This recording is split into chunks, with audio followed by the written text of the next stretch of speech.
Hi, everybody. Hi. It's Today with Nathan and Natalie. I'm Nathan M. McTagg, and this is Natalie Christensen, and we're the co-founders of the Center for Emotional Education. And for the last 13 years, we've been helping our clients in the area of relationship and emotional work in particular.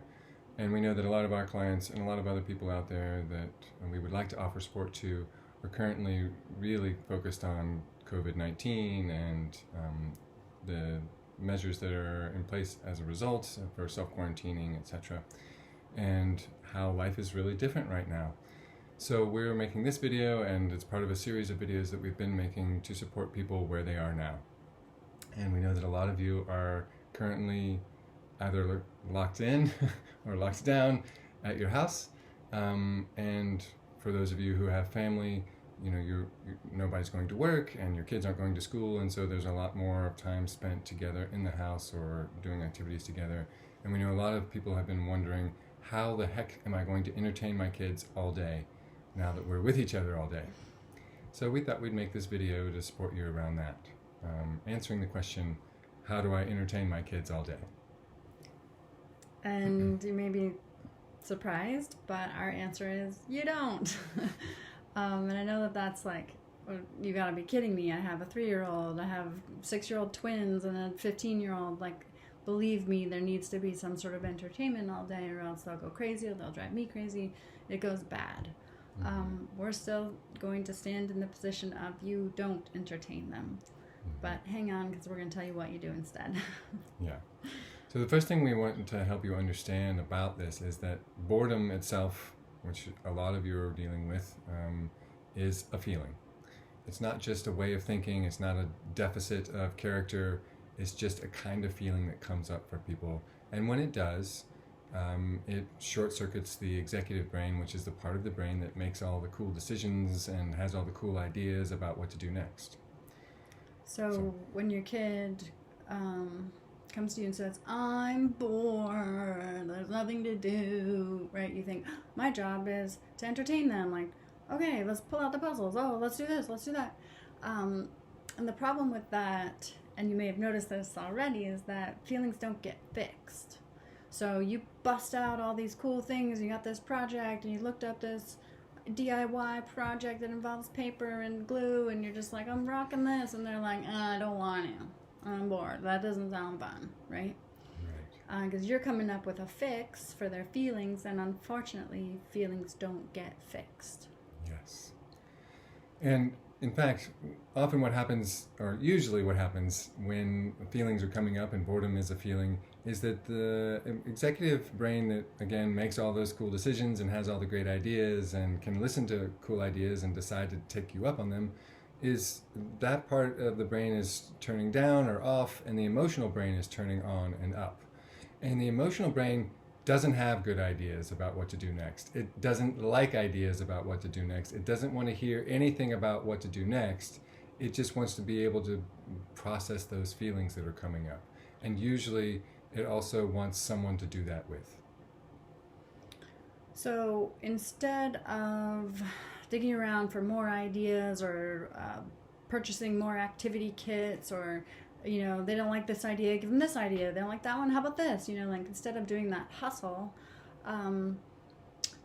we suggest that you instead help your kid get out of their emotional brain, which only does emotions, doesn't do entertainment or ideas or anything like that. Help them move out of their emotional brain into their executive brain, and then get out of the way. You don't have to have the answers. You have to help them get to a brain state where they can find their own answers. So you may be wondering, how the heck do I do that? And for those of you who watch any of our videos, you're going to say, oh, I know what they're going to say next. Because we have this method that we use for emotional co-processing, and we use the mnemonic device, notice, name, touch. And what we want to describe for you today is how to do that with your kid. So first, notice. How do we help our kids notice that they're feeling a feeling? Well, we ask them, are you feeling bored? And yes, they'll often respond in a manner similar to that. They may say, no, I'm feeling mad, and that's okay. You then know what feeling you're dealing with, and the rest of these steps still work. to help them process through that emotion and then likely get their executive brain back and they can think of cool ideas that they want to do. So the first one is notice. You help your child notice that they're having an emotional response right now by asking them, are you upset? Are you feeling bored? Something like that. Then the next thing that we help them do is to name what their feelings are. And usually by asking them that question, you're tuning them into the noticing, and then they will say, yes, I'm bored, or no, I'm mad, or I'm sad, or I'm frustrated, or some other feeling like that. Helping them name those feelings is part of how we help their brains process through it. There's a phrase that's often used, name it to tame it, and that is true. You can support emotional processing by helping someone, anyone, and especially your own children, come up with a name. So we say, are you feeling bored? Yes. Oh. And there's nothing good to do. Yeah. And are you pretty mad about that? Yeah. Oh. You said you were going to get more things and you didn't. Yeah, totally. I hear that. And so you'll notice that in that interaction, what we're doing is we're just helping them name some feelings. We're listening to the story that they share, and if there are other feelings that we can mine from that story, we're helping them name those. Not making them wrong, not trying to talk them out of it, not trying to say, oh, I know we can do this instead, or fix it or anything. It's just helping them to name what those feelings are for them. Anything you wanted to add to that? Okay. And then the last piece is touch. And this is really important because this helps shift brain chemistry. So if it's allowed, if it's welcome from your child, you can add like an arm around them like this, a hug. You can just rub their back. You can hold their hand. You can put your hand on their leg. You can ask, would you like to hug? I always think that it's useful to ask, because if you don't ask, there are some times when your child isn't wanting the touch, and so offering touch can be further triggering and can be upsetting. So you want to ask them what they're feeling, help them name those feelings, and then adding in whatever touch is allowed and getting permission for that touch. Then you let time pass. So you stay in that hug, or you stay rubbing the back, and you repeat yourself, yeah, you're just really bored and you're pretty mad about your options, darn it. And even then, you don't make any suggestions. Right. You just wait, rubbing, understanding, touching, understanding, and you'll recognize when they come into their executive brain, because they'll say something off topic, like, I didn't know you had that kind of computer, or something random like that, or you make a joke, and so that's when you can tell the executive brain's coming online. They may also say, oh, I know. Yes. We can, no, and then they have some great idea.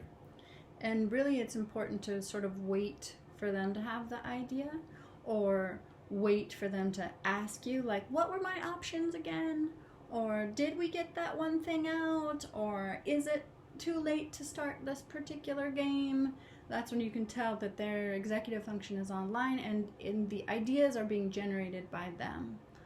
And it's important, this time, allowing time is a really important piece, because it takes milliseconds for a brain to drop into a triggered state, whether that's emotional or survival even. And it can take, minutes to half an hour to hours for the brain to shift back out of that into an executive state. Now, if they're just bored, they're unlikely to be triggered enough for it to take a really long time, but they may have other material that's under that boredom that needs an opportunity to get out too, and needs time for the neurochemistry to shift around. So what you're really waiting for are those signals that Natalie is talking about, where you can start to tell they're having ideas, they're starting to think about something else, maybe they're starting to talk about something else, or they want to hear from you what their options are again. And you're not going to do it this way the next time your kid, even though you've just watched this video, they're going to come and say, there's nothing to do, or I want more screen time, and you're going to be tempted to say, oh, well, how about, come up with an idea. And most likely your suggestion is going to be met with resistance and antagonism. They're not going to like your idea, and all your ideas are dominant. Even if you name 10 things, they're all bad. And again, that's because the emotional brain doesn't like ideas. So that's just when you realize, oh, this is that thing. I just named some activities. I had these brilliant ideas and they didn't like any of them. Oh, they have emotion going. And I really like what you said. Like, it'll often start with, I'm bored. But as soon as you tune in with them and start to notice and name it, that's when they feel a little cozy. They'll reveal some of the other stuff that's going on. Like maybe they feel worried, or maybe they feel sleepy, or maybe they feel anxious or mad. And you just do the same thing. You just notice and name and touch. And brain chemistry is amazing. It actually can't resist this treatment. And so it does shift. The most likely scenario is that you do those snuggles and then they scamper away. They go running off and you don't even know actually what idea they've got, or they just are done. They didn't actually need any more help than that. And in this way, you save yourself from doing that hustle all day long. If this is your hustle, this is a better exchange, right? You do the notice, name, touch, they scamper away. They come back an hour later, notice, name, touch, they scamper away. That's a more manageable kind of day, and one that actually feels better for everybody involved. And we may actually make another video about this, but I just want to tuck into this conversation really quickly that this same process and a lot of these same truths are usable when the situation is you're trying to help your kid get to their homework or to their homeschooling work. And they're saying, I don't want to, or I don't feel like it, or do we have to, I don't want to. The same process is happening. They have dropped down into an emotional brain state and they're not able to attend to the work because they need their executive brain for that. So you can do this same process to help them be able to do their homework too. It works for any activity, whether it's homework or I don't know what to do next, and it works with any age.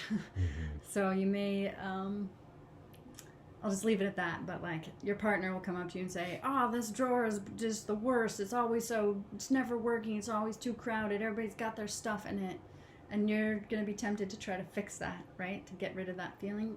But that's not what it's about. They're in their emotional brain, notice, name, touch. So it works with actually any family member, and it saves you from doing that hustle, the hustle of trying to keep everybody happy. We're suggesting that you don't, that you go ahead and hold space for the feelings that are happening instead. And you'll have a better day. That's right. And we could all use a little less hustle right now while we're trying to figure things out and deal with the uncertainty and make plans and adjust. So anything we can do like this to support ourselves to have an easier day, like sign me up. I'm imagining you're probably the same way.